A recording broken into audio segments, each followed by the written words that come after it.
The British Empire extended its global reach for centuries, conquering territories, suppressing uprisings, and maintaining control over millions. At its peak, it was the largest empire in history, governing nearly a quarter of the world's land. However, beneath the empire's grandiose image and the Union Jack proudly waving across continents, the British Crown exercised immense power over a vast network of colonies. But what happened as the empire started to decline in the 20th century? One by one, colonies fought for and gained independence. Yet some still acknowledge the British monarch as their head of state. These nations form what are known as the Commonwealth Realms, a group of countries where British colonial legacies endure, albeit in a largely symbolic way. Let's take a closer look at some of these countries.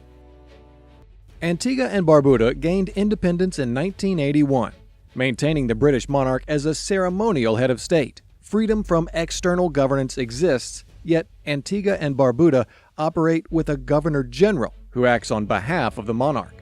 Within the 15 realms of the Commonwealth, Antigua and Barbuda is an independent nation that shares its ceremonial monarchy with 12 other countries. Antigua and Barbuda maintains an independent monarchy that feature its national icons. The monarch relies only on national ministers to receive guidance about national issues.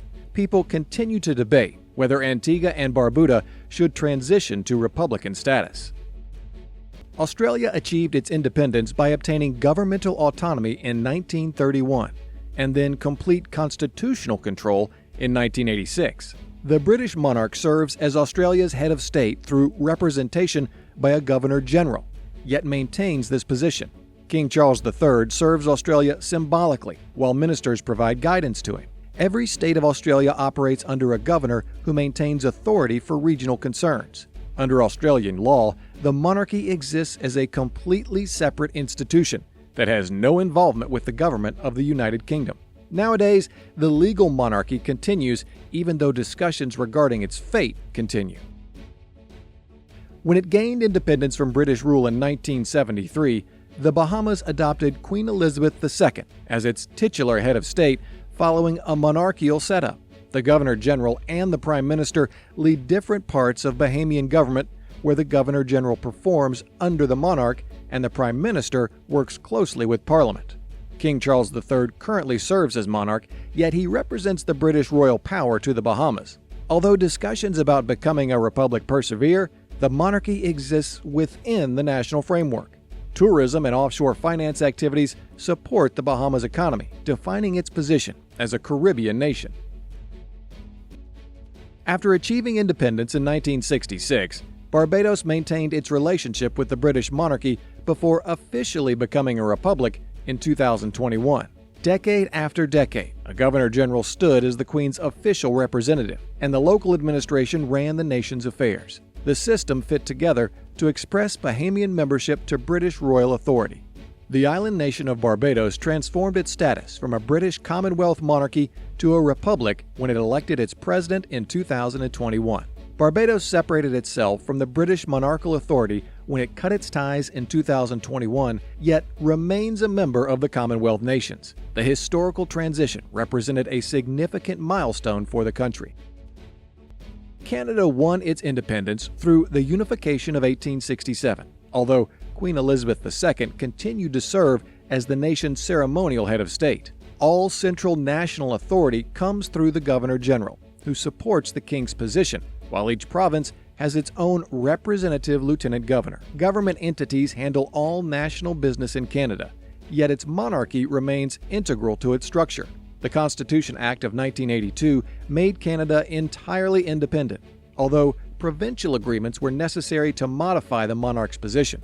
Despite ongoing discussions about republicanism, the Canadian monarchy retains its symbolic status in national life.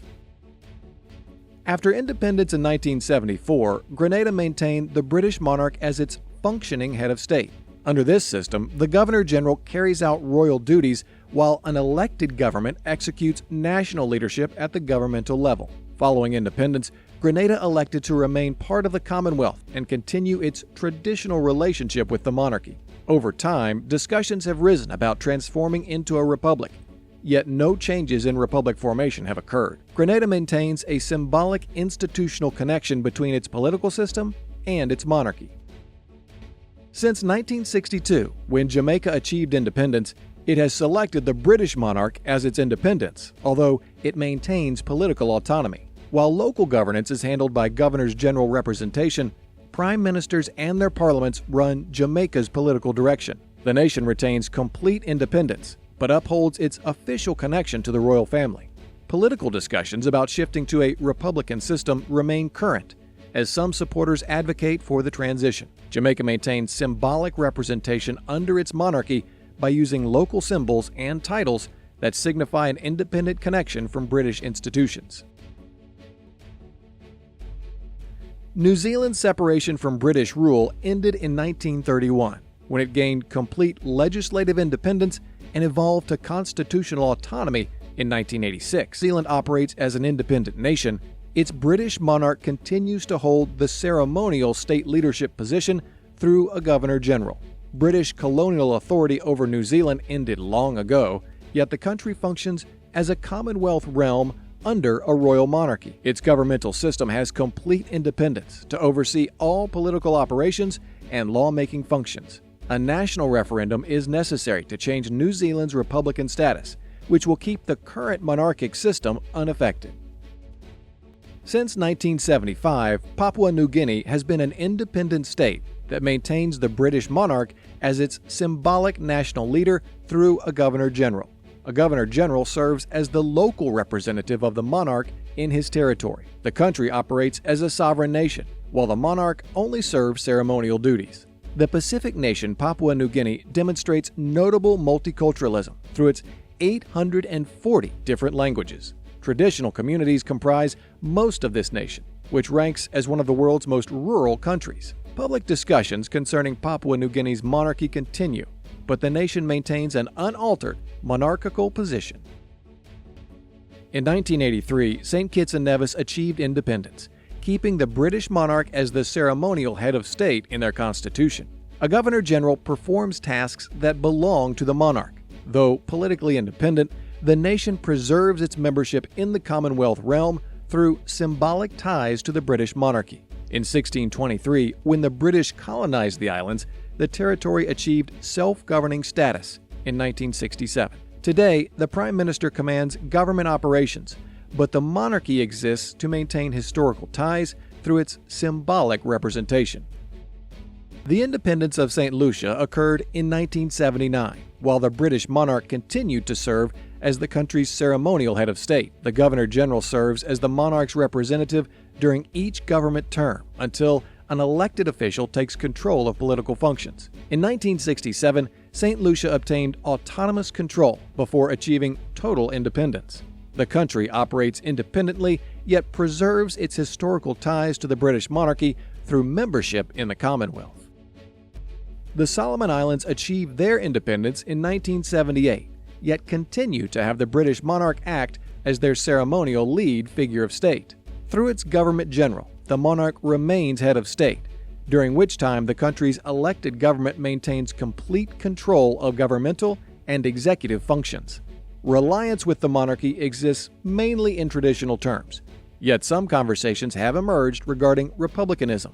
From the British Solomon Islands territory period until independence, the region officially became the Solomon Islands while preserving its status as belonging to the Commonwealth. Since gaining independence in 1978, Tuvalu has been one of the world's smallest countries, preserving the British monarch as its ceremonial national leader. The Governor-General represents the monarch, and Tuvalu's governmental system controls the country's affairs. Tuvalu has maintained its independence for 40 years while using the Queen's Governor-General for ceremonial representation. The nation holds dual global positions and maintains ancient ties to the British monarchy through its Commonwealth and United Nations membership. Since 1979, when St. Vincent and the Grenadines became independent, the country has maintained its symbolic connection to British rule by recognizing Queen Elizabeth as its head of state. The Governor-General is the Queen's representative during this constitutional system, but the elected political body manages all active government functions. The history of the monarchy continues as a central part of the country, regardless of discussions about declaring republic status. The Grenadines share their heritage with British rule because they belong to the Commonwealth of Nations, while their language, cultural, and legal systems maintain British influences. In 1981, Belize gained independence and selected the British monarch to maintain the formal head of state position. The Queen holds a symbolic position through their representative governor-general, yet the country's elected government controls everything except ceremonial affairs. Discussions about transforming Belize into a republic exist, but the nation has yet to proceed with this transition. British Honduras operated as the nation's name until it obtained complete independence from the United Kingdom in September 1981. Ceremonial functions remain under the Governor-General as the monarchy performs symbolic duties. What do you think about these countries still recognizing the British monarch? Let us know in the comments. Don't forget to like and subscribe for more interesting content.